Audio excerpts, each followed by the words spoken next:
On the line today, I've got Gil Poznanski, who is a filmmaker, amongst lots and lots of things. Hello there, Gil. Hi, Ann. How are you doing? I am so excited, not only that I'm talking to you, but of course all the Star Wars. It's all Star Wars all the time right now, which is a pretty amazing thing to see almost 30 years on from the first films. It's definitely a testament to the franchise and definitely the story it's telling. Are you going to a couple of screenings, Gil? Yeah, I think I will be. Although, I got to be honest with you, I might just give it a day before I actually go and see it.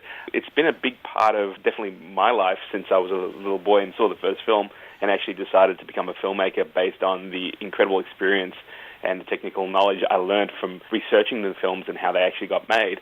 I've got a few friends who are really keen to go and see it with me, again, understanding how much of an influence it's been on my life. So I've got a feeling I'll probably be going to about 6 or 7 sessions.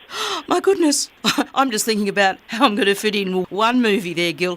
You say you're a little boy, what, Dad took you there and then you were really stuck on it?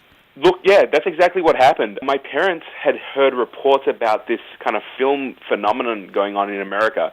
And actually, a few years ago, I was speaking to them about why they actually took me to see it at the age of 3. And they said that they saw reports on the news and on those old late-night shows about how people were flocking to the film and thought it would be fun to take me to see it.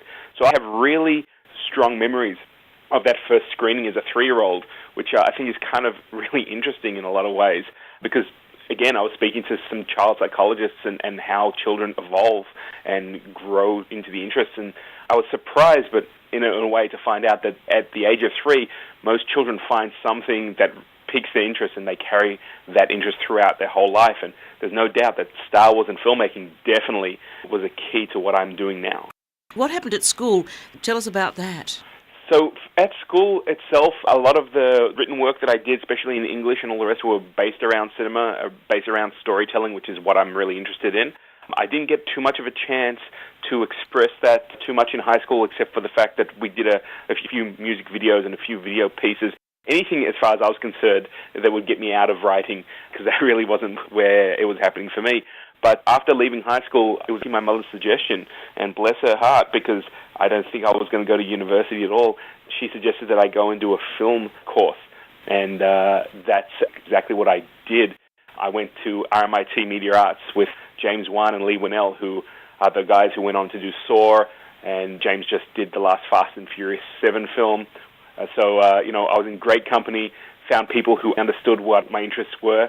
I went and developed a whole lot of things, and just kept going with that education. Got a bachelor's, then got a master's at Flinders University, and then was really lucky enough to go over to UCLA and study directing and cinematography there. So I was a guy who kind of started off in Melbourne and was able to stand side by side with some of these incredible people who I had read about and who had influenced me through their work for many years. You know what I'm amazed at? All the technology at the moment, these blue screens and green screens, Gil. Look, can you just explain about what a blue screen is and then a green screen? Sure. I'm glad you're kind of asking me that, because that was actually the focus of my first master's degree, which was all about the technical aspects of special effects cinematography. And what basically a green screen or blue screen does is it allows you to create what they call a traveling matte. So this is an idea that if a image, 1 second of film is 24 frames, or in video in Australia it's 25 frames, what you need to do is, if you had a person and you want to put them into a planet or you want to put them into space, you can't take someone there and put them on a foreign planet. So what you end up doing is you remove the background and then you take an image that you created or a painting or a photo that you manipulated and you place the person there.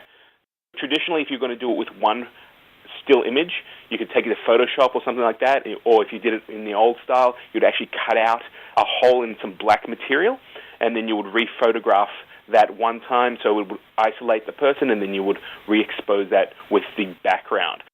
What a blue screen, which is what they used in the original Star Wars films because of the composition of film and light, allows you to automate that process and be able to do that 24 times a second. So you can imagine when you've got scenes in the original film where Luke, Han, and Obi-Wan are in the cockpit of the Millennium Falcon, and those sequences where they're looking out the windows go for quite a while, you don't want to be sitting there drawing by hand these little matte lines.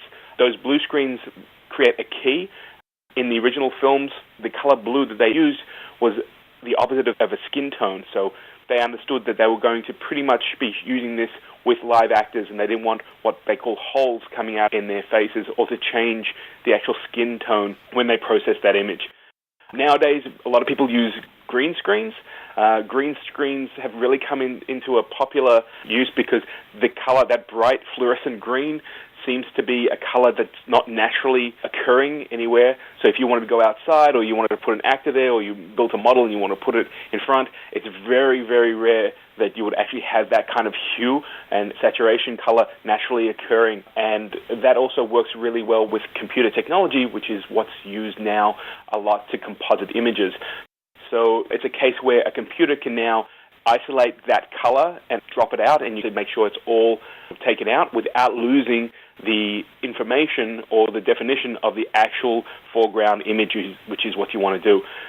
It's the same kind of workflow, just different technology. Back in the day when you were using film, you actually use a filter, so it would be a blue-colored filter that would allow people to drop that background out. Now we do it with a computer, and it gives us a little bit more longevity with the actual result. And you can see some of the amazing results that have come out of the films. We're using this technology, things that I sit back and just kind of gobsmacked that people not only are able to put that together in an image, but they even thought that up in the first place.